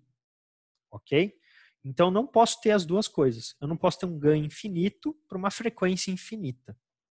Beleza? Diminui o slew rate. Na verdade, Pedro, o slew rate ele sempre se mantém o mesmo. Ok? O que diminui é a capacidade dele de responder. o slew rate não diminui. O slew rate ele sempre se mantém o mesmo. Deixa eu pegar um outro exemplo aqui. Vamos supor que você tem a possibilidade de executar uma tarefa e você sempre leva o mesmo tempo para executar essa tarefa. Beleza? Então você leva lá 1 minuto para executar uma tarefa. Bacana. Sempre você está fazendo a mesma tarefa e sempre está levando o mesmo 1 minuto. O que acontece? Vamos supor que você recebe essa tarefa a cada 5 minutos. Então você leva 1 minuto para executar essa tarefa e você tem 4 minutos de sobra. Então você poderia executar mais 4 tarefas dessas, mas você não executa, porque só te passa a cada 1 minuto. De repente, a pessoa percebe que você leva 1 minuto só para fazer a tarefa. Então ela começa a te passar a tarefa mais rapidamente. Então ela começa a te passar a tarefa a cada 3 minutos. Você continua levando 1 minuto. Só que o teu tempo livre diminuiu. Beleza? Agora imagine que a pessoa ela começa a te passar uma nova tarefa a cada 30 segundos. Você consegue responder isso? Não. Você continua levando o teu mesmo 1 minuto. Então você consegue fazer metade da tarefa dentro de 30 segundos. Então você ainda consegue responder alguma coisa, só que menor. Beleza? O teu slew rate é sempre o mesmo. Não sei se fez sentido esse exemplo, tá, galera? Espero que sim, mas fez mais ou menos sentido? Beleza? Slew rate é sempre o mesmo. O que diminui é o tempo. Meu tempo que diminui. Show de bola. Então, aqui, galera, o que a gente chama de banda passante? A banda passante, a gente chama de frequência unitária. Ou é a mesma coisa no caso. Ou melhor, como que a gente calcula isso? Como é que a gente acha essa frequência, essa banda passante? A gente pode achar pegando qualquer ponto máximo da curva ou pegando a frequência máxima em ganho 1. Então, nesse exemplo aqui, o que eu tenho? Eu tenho que a frequência máxima em ganho 1 é de 1.26 MHz. Beleza? Em qualquer lugar dessa curva azul aqui, qualquer lugar, se eu fizer frequência vezes o ganho, eu vou ter sempre 1.26 MHz. Então, a banda passante ela é uma relação ganho e frequência. Então, na frequência de 1.26 MHz, o máximo que eu posso dar de ganho é 1. Ah, mas eu quero dar ganho 2. Qual que vai ser a frequência que eu vou poder trabalhar? Vai ser a metade de 1.26 MHz. Ah, eu quero trabalhar com ganho 10. Com ganho 10, a tua máxima frequência vai ser 126K. Por quê? 10 vezes 126K vai dar 1.26 MHz. Então, sempre a tua banda passante vai ser a relação de frequência vezes ganho. Ok? Então, o ganho que você quer vezes a frequência que você quer. O máximo que você pode ter dessa multiplicação é a frequência unitária, que é quando você tem a máxima frequência com ganho 1. Beleza? Esse aqui eu acho que é o parâmetro mais complexo da gente entender, pessoal. Mas vai ser um parâmetro que a gente vai abordar mais vezes, ok? Que é um parâmetro bem importante. Então a gente vai entendendo melhor o funcionamento dele ao longo das próximas aulas, tá? Esse é realmente um pouquinho complexo, tá? O importante aqui, nesse momento, é a gente entender que eu só posso fazer o projeto de um amplificador dentro ou abaixo da banda passante. Então, se a minha banda passante é 1,26 MHz, eu só posso executar um projeto dentro dessa faixa, ou seja, frequência que eu vou trabalhar vezes o ganho que eu vou trabalhar não pode passar esse valor. Tem que ser sempre no máximo isso. Se tiver acima disso, o projeto não vai funcionar, porque ele não vai conseguir ter essa resposta, ok? Então, essa é uma característica bem importante do nosso amplificador operacional. E essa resposta está relacionada ao slew rate. Porém, o slew rate de um amplificador nunca muda, é sempre o mesmo. Beleza? O que muda é as parametrizações que ele recebe, o ganho e a frequência. Ok? Até aí, pessoas. Dúvidas, perguntas, questionamentos? Sim ou não? Beleza ou não beleza? Tá fazendo sentido, mais ou menos? Tranquilo, beleza? Beleza, beleza. Então, beleza. Então, bacana. Agora, provavelmente vocês já conheçam, né? Mas aqui é importante relembrar a vocês o que é uma década, o que é o conceito de década. Por que que você vai falar de década agora, Prisciano? Porque se vocês olharem para o nosso gráfico aqui, ele está em dB por frequência, né? Porém, essa frequência está em década. Beleza? Então, 1, 10, 100, 1000, 10.000, 100.000, 1 milhão. Aqui fica mais fácil de ver. Ó. 1, 10, 100, 1000, 10.000, 100.000, 1 milhão. Então, o gráfico ele normalmente não vai ser linear, tá? Então, esses dois gráficos que eu estou mostrando aqui para vocês agora, eles não são lineares, tá, galera? Eles são gráficos exponenciais. Então, a característica de década aqui é importante para a gente relembrar, né? Que é a variação do exponencial de 10. Então, quando eu tenho uma variação de uma década, quer dizer que eu variei em 10 vezes o meu valor, ou 10 elevado a 1. Se eu variei 2 décadas, 10 elevado a 2. Se eu variei 3 décadas, 10 elevado a 3. Então, eu estou sempre relacionando um exponencial 10 quando eu falo de década. Beleza? Então, de multiplicação de 10. E de oitavas é um pouquinho menos comum, na verdade é bem menos comum do que décadas, mas as oitavas elas são sempre o dobro, ok? Então, exponenciais de 2. Uma década acima é o dobro. 2 décadas acima é 2 elevado a 2, 4 vezes. 3 décadas acima é 2 elevado a 3, 8 vezes. 4 décadas acima, 2 elevado a 4, 16 vezes. Beleza? Então, oitavas aqui são relacionadas a dobrar o meu sinal. Aí só para ficar mais claro, mas o exercíciozinho aqui rápido. Quantas décadas que separam essas duas frequências, de meio hertz até 50K? Então, o que a gente faz? A frequência 2 é igual a 10 elevado a um valor vezes a frequência 1. Então, a minha frequência 1 vai ser 0,5, minha frequência 2 vai ser 50K. Então, vou fazer F2 dividido por F1 igual a 10 elevado a N.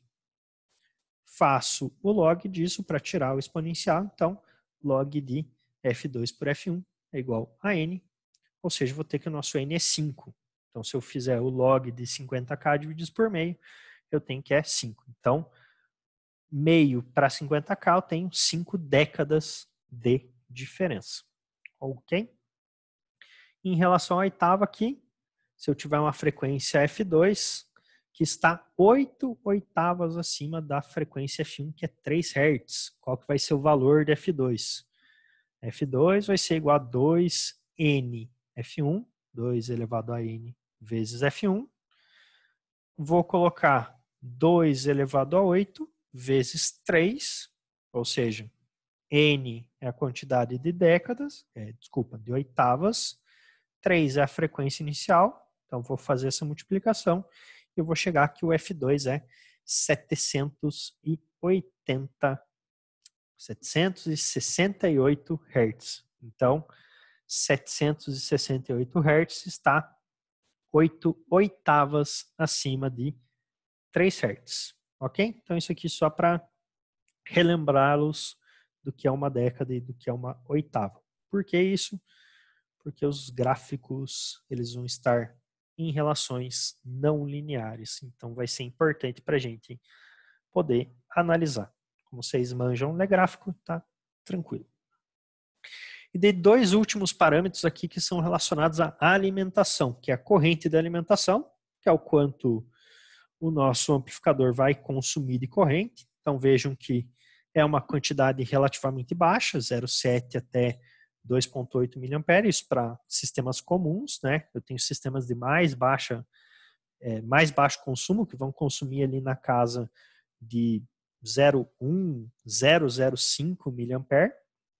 Então é 0,7 mA, não é 700 mili, é 700 microampere. Então é bastante baixinha mesmo a corrente. E aqui a potência dissipada, né? Potência dissipada aqui, a princípio padrão, vai estar ali na casa dos 150 miliwatts até meio watt. Então é uma quantidade baixa de potência dissipada que a gente tem para esses amplificadores. Ok? Dúvidas, perguntas, questionamentos até aí, pessoas?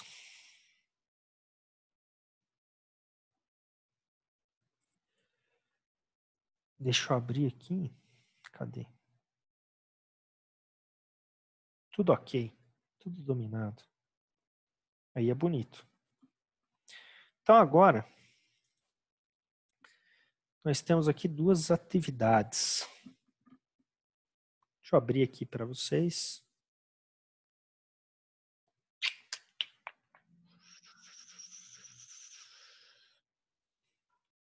Tá. Então, aqui. Temos duas atividades neste momento, pessoas. Então, eu coloquei aqui uma lista de exercícios, certo? Com 5 exercícios. Esses 5 exercícios aqui são teóricos, tá? Então, por serem exercícios teóricos, eu não coloquei o gabarito para vocês, né?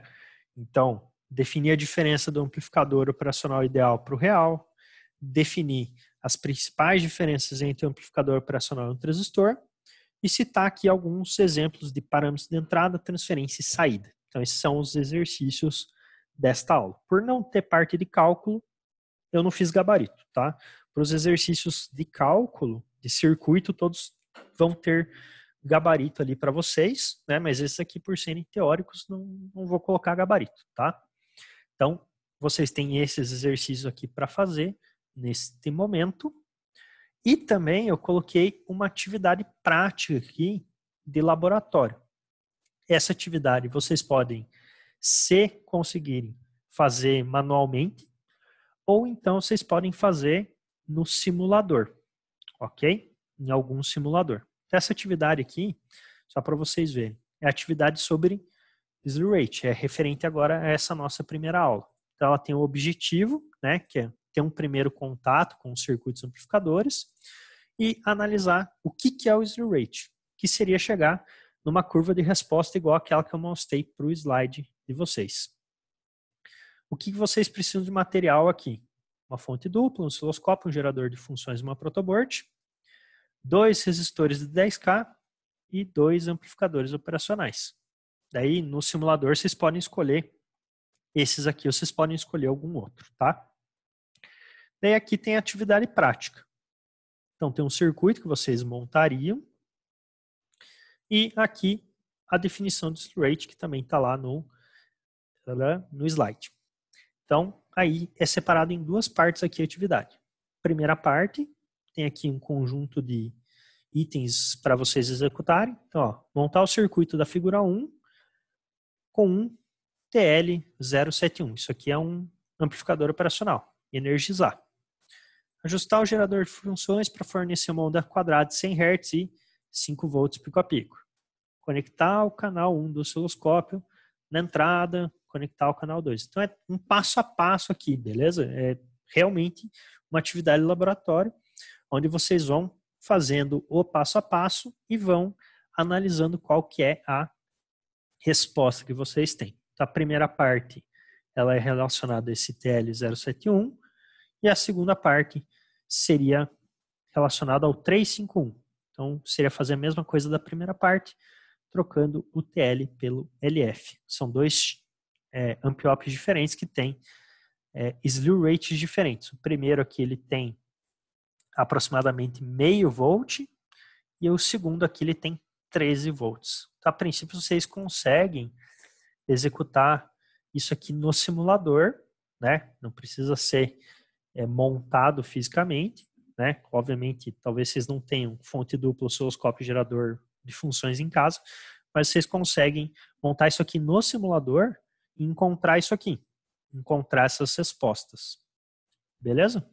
Então, a ideia agora seria vocês fazerem aqui os exercícios, esses exercícios, e fazerem também esta atividade prática simulada que eu estou propondo. Beleza?